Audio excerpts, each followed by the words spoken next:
right, so today is revision, and of course, let's start off the story. So we're waiting on about a few other people, so we can watch the story in the meantime. Our story begins with a young man named Jibby Sanchez, who had just turned 18.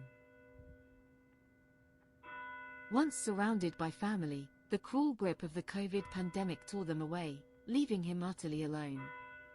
With nowhere to turn, Jibby's life unraveled, and he found himself cast onto the streets, clinging to survival as the world moved on without him.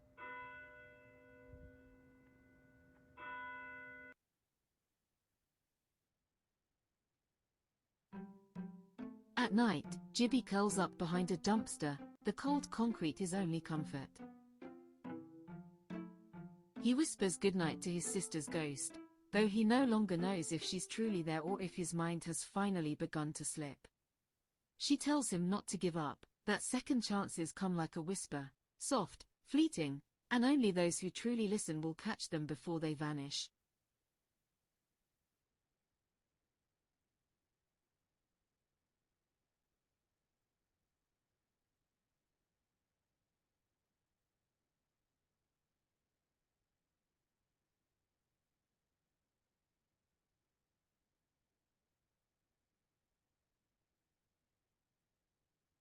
All right, so that's the intro there. So let's get started with our first question. It's going to be based, this is a past paper question, by the way. I can't remember which year, but I believe it's 2024, January. Give it a shot, right? You don't have to write down the question. All you're required to do today is work it out and provide answers. So scrap working is fine with me. Good luck, and I'm going to give you 5 minutes to start submitting answers. Yeah. Remember, weight is a type of force. There are many different types of forces out there. Weight is measured in capital N, newtons, right? And how do you convert mass to weight? You just take the mass and multiply it by gravity. Remember gravity? Well, they gave you the value of gravity as 10, right? And you have to use that. So easy stuff here. Once a reminder that weight is measured in newtons, 2.4 by 10 is 2.4, but the answer has to be in newtons. So that means the weight of this, remember, weight always acts vertically downwards. The weight over here is 2.4 newtons, right? That's very important. Right. Still have part 2 and part 3.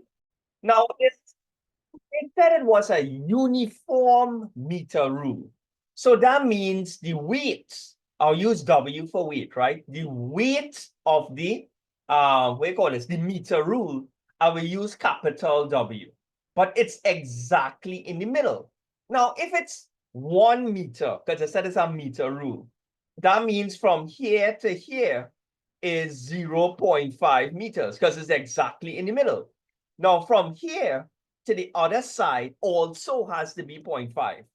But distances are measured from the fulcrum or pivot. To get this distance, which is the one I am interested in, if you have 0.18, how much again do you need to make 0.5? Well, it's a simple minusing question, right? If you know the whole thing's supposed to be 0.5 and you have 0.18, well, then common sense would say it's 0.32 meters. Okay, I really don't care to display this 0.5 because it's not going to be in our calculations. So how much people saw that in their calculations, right? If you don't have that 0.32, the entire question is wrong from that point, right? Great. So working on part 2 here, I'll do the working up here for part 2. Remember, anti-clockwise moments is equal to what? Clockwise. So this one here is making it spin anti-clockwise, and this side is making it spin what? Clockwise. So a moment is forced by the perpendicular distance. So it's 2.4, the force, and the perpendicular distance is 0.18. Look at it. Force by the perpendicular distance from the fulcrum or pivot. And it must be equal to the clockwise.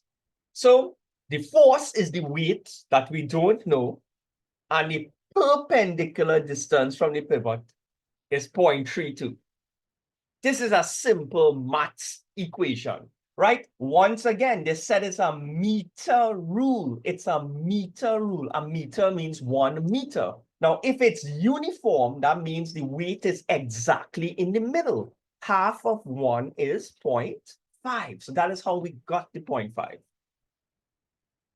Right. So let's solve for W, right? Let's solve for W. So we multiply these two, simple maths, 2.4 multiplied by 0.18. That's all, doesn't seem, that's all, 2.4 by 0.18. I'm getting 0.432. And that, we want to solve for W, right? So you throw across the multiply, you're going to get a divide. Let's see what we get here. I'm getting 1.35. What should my answer be in? What should my answer be in? My final answer, right? Alejandro, correct. Bria, correct. Remember, we just found the weight, and the aim of the question was to find the weight. Weight is a force. So it should be 1.35 newtons, right? So I could probably just put the value here. 1.35 newtons. Great. So take a half a minute for part 3. Part 3, do not overthink it. Part 3 is actually based on Newton's third law.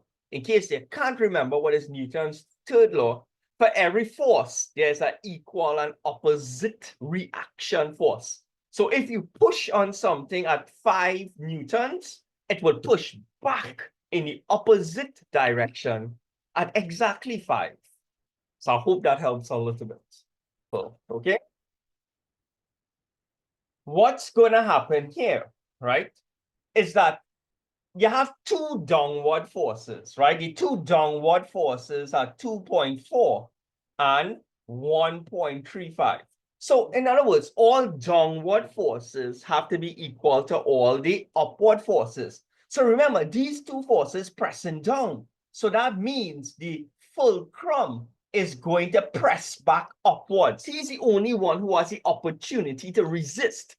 So his upward forces will be equal to the total of the two downward forces. So if you add 2.4 and 1.35, I'm just adding the 2.4 and 1.35, and I'll get 3.75 newtons. Right.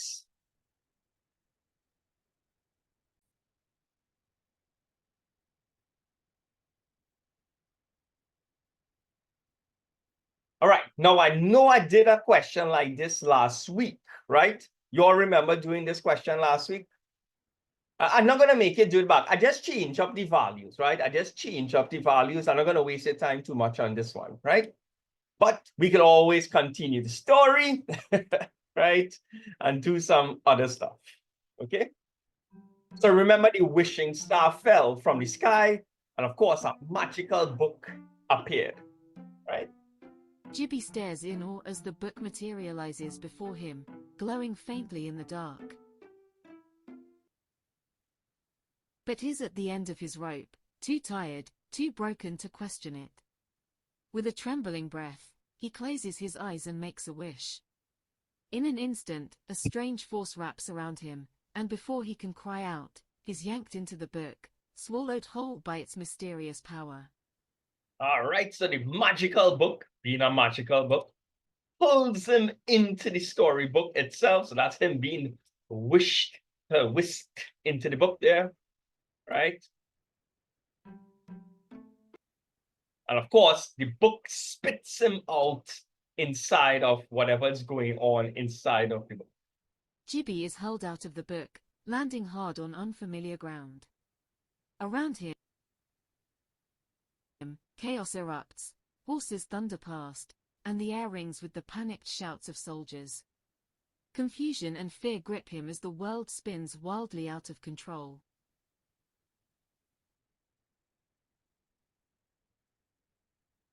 Right? So that's him there being thrown into a mysterious world there.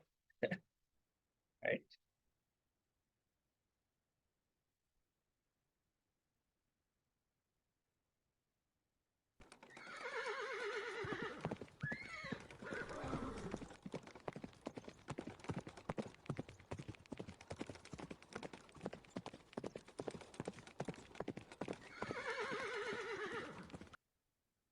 All right. Good luck with this one. This one is based on this one here is based on the gas laws, right? Remember with Boyle's, Charles, and pressure law. This one is based on that. So turn back in your notes, right? Right. Now let me first convert all the degrees Celsius to Kelvin, right? So let's convert it to, you know, just 1 second here. Right. So 176, remember to convert it to Kelvin, you add 273, right? 176 plus 273. I'm getting 449 Kelvin. If I do anything wrong, let me know, guys. Right. And the 240, yeah, add the 273, and you're getting 513 Kelvin. On the right track so far, guys? You all seen, I just want to know if you have that somewhere written in your books. Right. All right, so the general formula is this. P1 multiplied by V1 on T1 is equal to P2 multiplied by V2 on T2. Which letter, usually, not at all the time, but which letter do we have to erase from this formula for part one? I'm only talking about part one. What letter do we need to erase? Right? If you read the question, right, they told you something was constant. They said the pressure inside the balloon remains constant. If something remains constant, you erase that value on both sides of the equation. And all you have to do is replace it now. So for those who didn't produce an answer, you should be able to produce an answer now. All right? Everything with 1 is the before situation, and everything with the 2s is the after situation, right? Just turn back in your notes. You will see examples just like this when we were doing it. Produce an answer, right? Right. And for those who are working, continue to work and see if you can send an answer for part 2 and part 3. All right, let's substitute in some values here, right? Let's substitute in some values here. So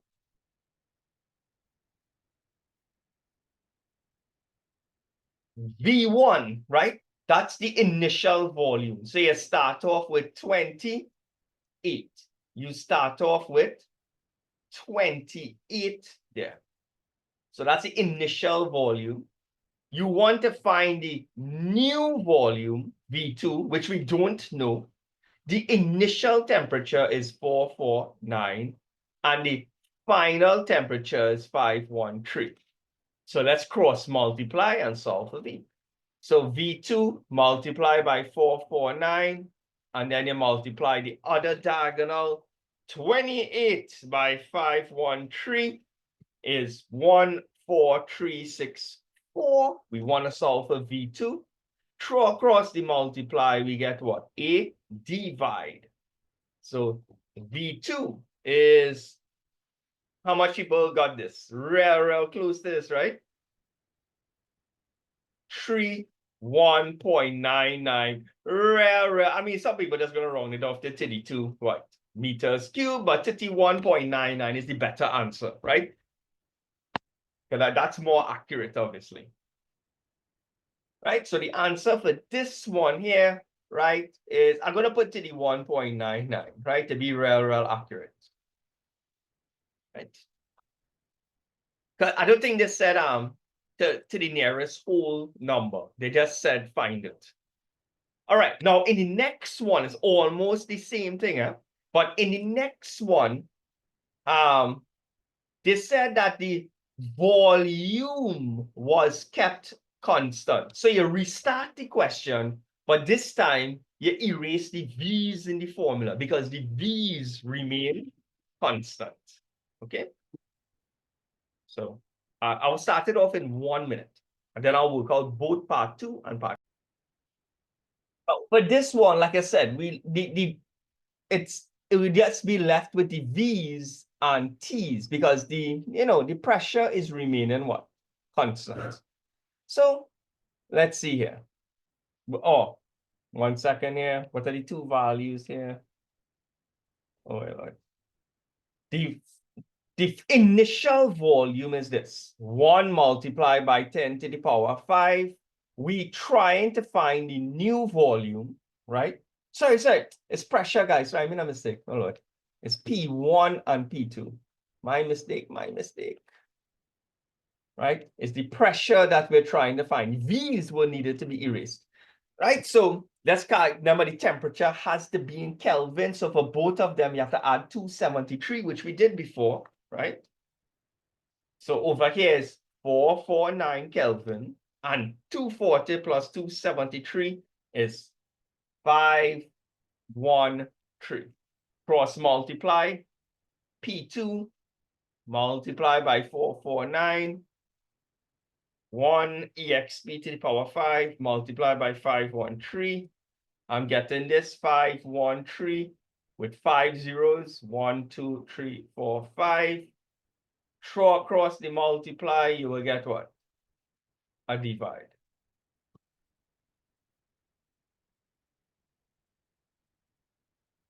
Anybody got this? Oh, yes, I saw this. A lot of people send this. 114,253. Sorry, 253.8976. But obviously, if you round this off to 2 decimal places, it will be 90. And the answer has to be in pascals, right? I just run out of space, so I'll put pascals beneath there.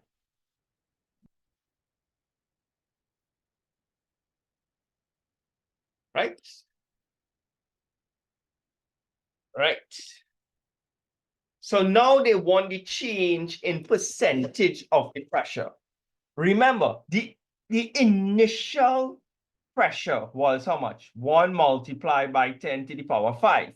The change in pressure, we have to minus these two values. And remember, the denominator will always be the original value. So in this case here, the original pressure. So if we take 114,253.90 and minus 1 exp to the power 5, I get the change in pressure to be 14253.5. And to convert it to a percentage, right? Right? Obviously, you could put this in standard form, but the standard form will be less accurate because if you put this in standard form, you're going to ignore some people just sending 0.144. But what happened to the 2, the 5, and the 3? So I will not put this answer in standard form because by putting it in standard form and putting it as 1.14, you ignoring a whole 253 like it's not important, right? It is important. So let's convert it here, right?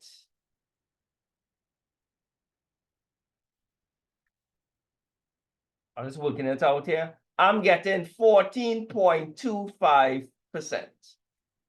A lot of people did send that, right? Or something very, very, very close to that, right? How do you write exponents on your calculator? Every calculator is different. Your sharp calculator, I showed you all how to do this. You press EXP, and in Casio calculators, it have a multiply by 10 to the power button, right?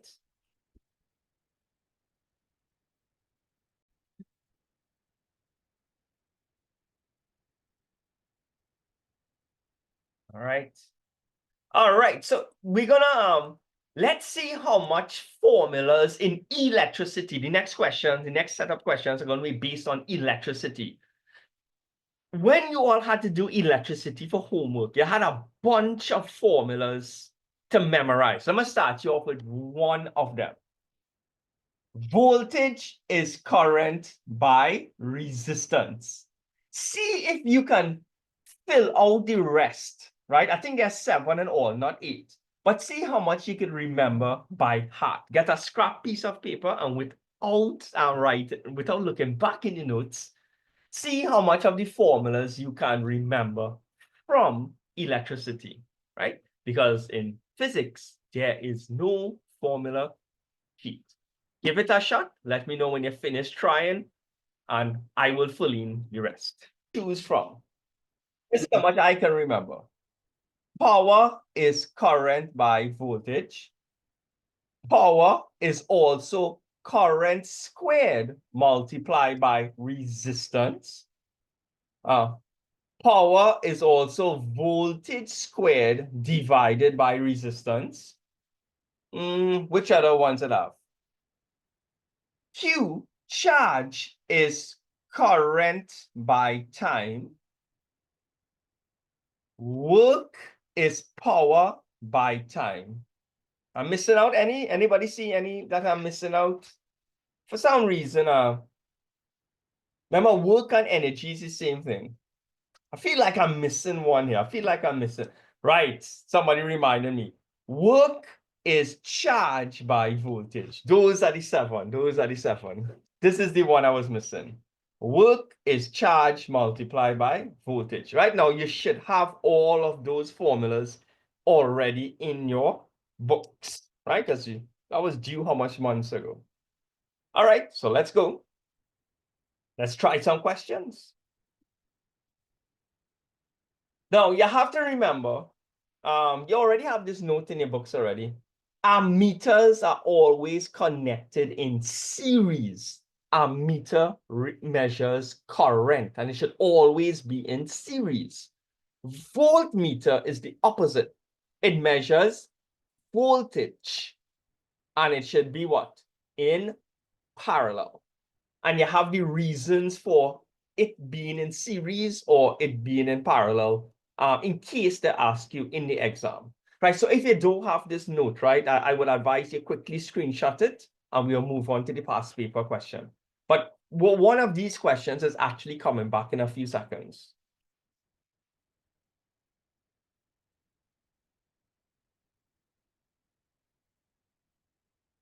All right, let's get ready to go.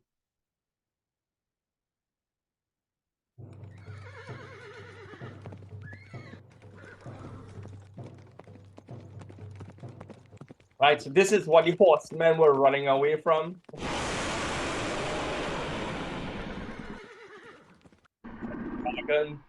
Right.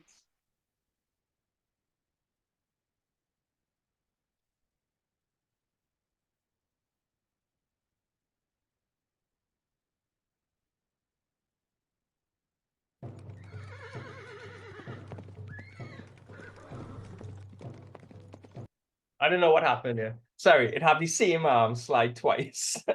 All right, so anyway, we'll see how that plays out just now. Yeah, Jibby has 3 hands. That's the AI. All right, good luck with this, guys.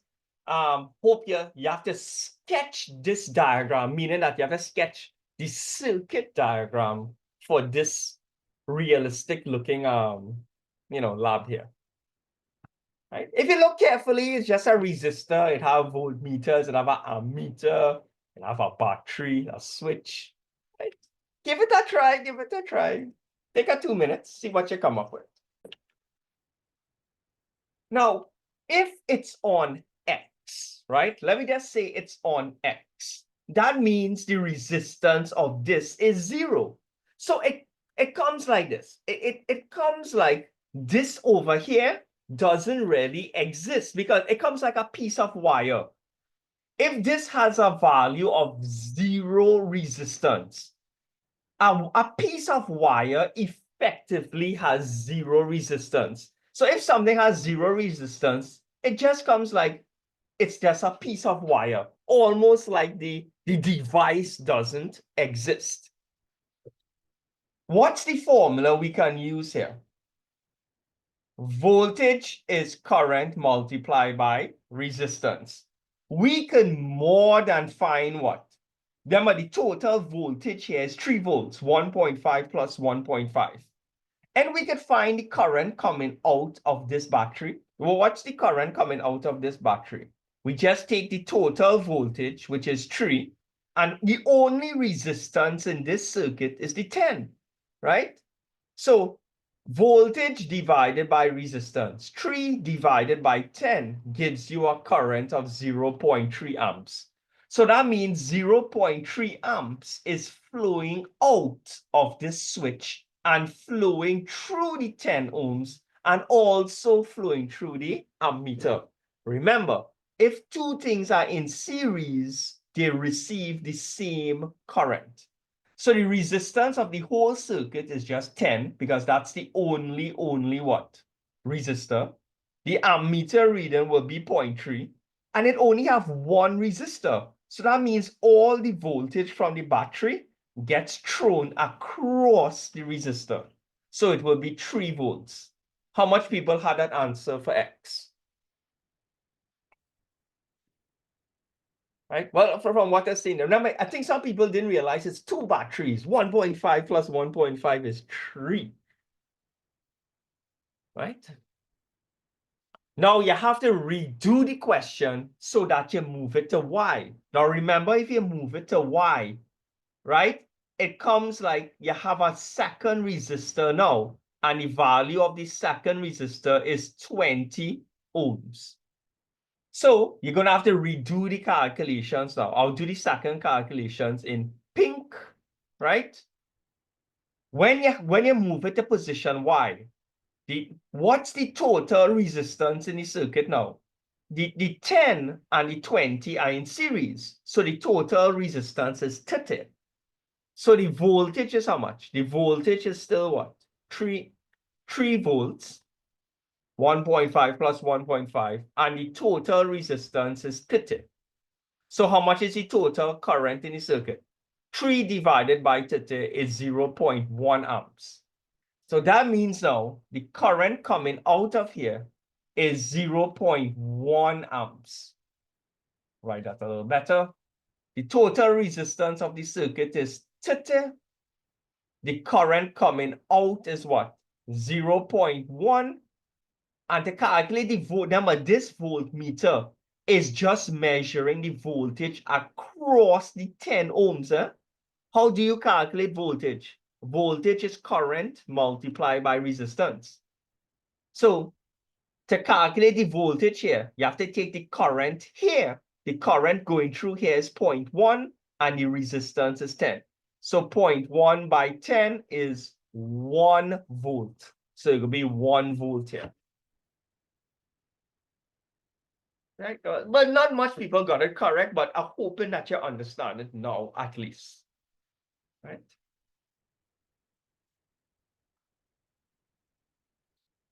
Give me some feedback when you're ready to move on. All right. So yeah, it's a ratio. All right. So they narrowly escaped the dragon, right? After narrowly escaping the dragon, the soldiers set up camp under the shadow of the trees. Tension simmers beneath the surface, especially from one of the knights, Lord Ritter, whose eyes rarely leave Gibby. He's deeply suspicious, having never seen the boy before, and Gibby's sudden, unexplained arrival in Moonfell is a mystery he's determined to unravel.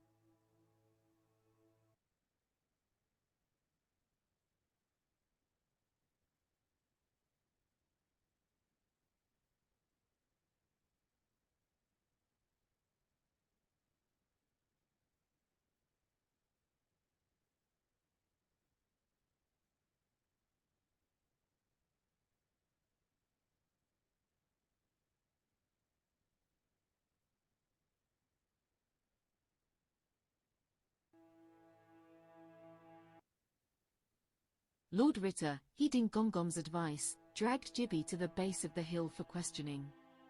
But when Jibby drew his sword, Ritter's temper flared. He saw it as an act of defiance. What he didn't see was the danger behind him. Silent and swift, Gom Gom crept forward, dagger in hand, ready to strike. In a heartbeat, Jibby acted, knocking Gom Gom off the hill and saving Ritter from a deadly betrayal. Right, so apparently Gum Gum, the guy in black there, he was sent there to kill Lord Ritter, the guy with the red beard, right? But luckily, Jibby was able to rush forward and hit Gum Gum off the cliff.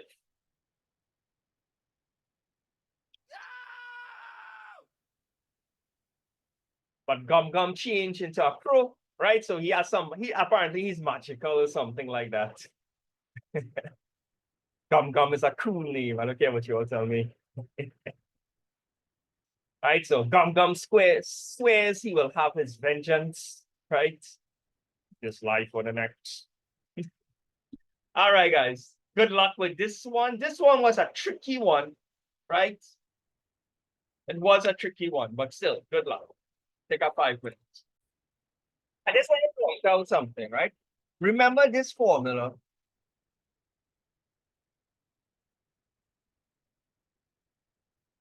Remember, resistance is voltage divided by current. Remember, the current is on the y-axis here, and the voltage is on the x-axis. So when you find the gradient here, but when I ask you to find the gradient, remember M is for gradient in maths, right? Remember, it's y2 minus y1 divided by x2 minus x1. But what do we have on the y-axis? Current values. And what do we have on the x-axis? Voltage values. So it seems that you're already dividing current by voltage. The current is on top. But resistance is voltage divided by current. Voltage is on top. So that means when you find the gradient, whatever you get, you have to flip the answer. So if you get 3 over 2, the resistance will be 2 over 3. Because the gradient and the formula for resistance is kind of opposites with regards to who is on top and who is what underneath. So be careful about that, right? So I hope that helps a little bit. All right. So to find the resistance of the wire, we could choose any 2 points on the wire. To me, if you want to make life real easy, choose 0, 0, right? That's x1, y1, and then choose any other point. It doesn't matter. Let me choose something a little easier to read off here. Yeah, this one looking easy. 3 and 0.15. So and this is x2 and y2. So y2 is 0.15 minus 0, because that's y1. x2 is 3 and x1 is 0. So you're going to end up with 0.15 divided by 3. Now, I could just flip it here one time, right? So I'll get 3 divided by 0.15. Because I know I'm going to have to flip it to suit the formula. And I'm going to get 20. So the resistance of the wire is 20 ohms. If you don't believe me, take 3 and divide it by 0.15. All right. Oh, sorry. Yeah. I think something blocking something here. Right. Sorry about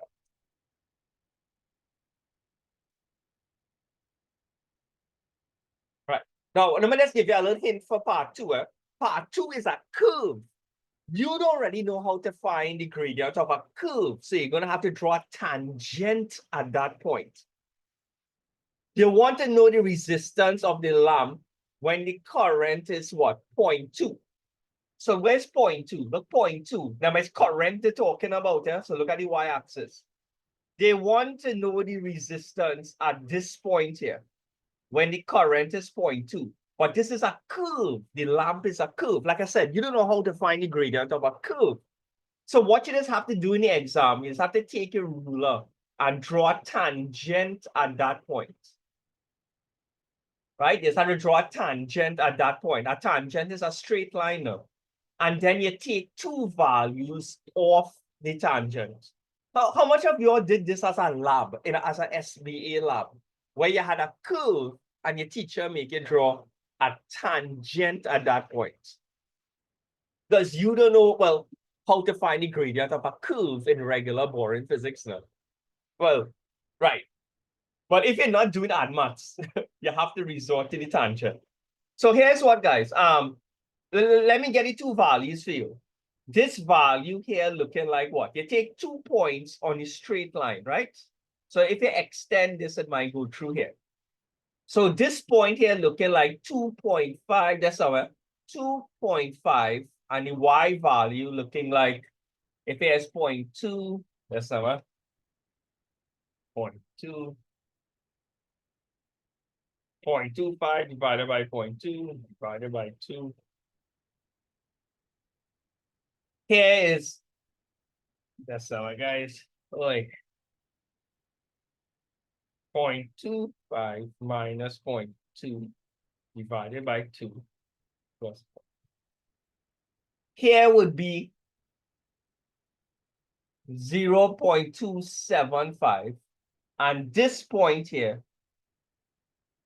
kind of hard here, is 0 plus, that's our,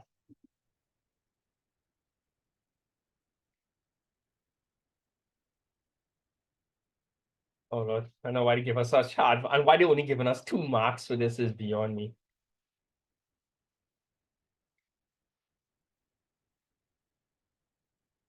It's 0.075, right?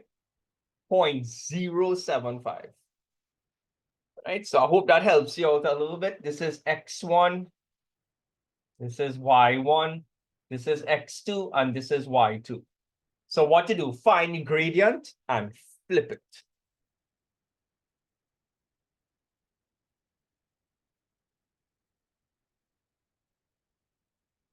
So it's here.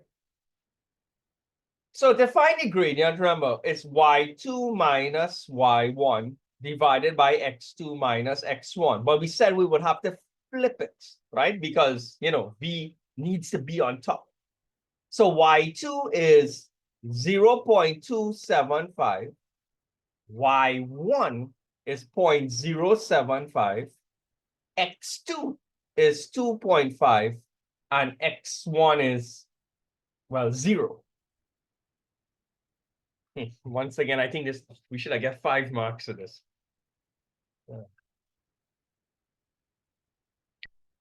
I'm getting 0.2 here, and underneath is 2.5. So if I flip this with the 2.5 on top and the 0.2, that means the resistance of the lamp is, that's all right, 2.5 divided by 0.2. I get a real nice answer. I get in 12.5 ohms. Check it back there, guys. The answer is 12.5. You cannot round that off to 13, right? It's a really bad idea to round that off to 13. Answers coming.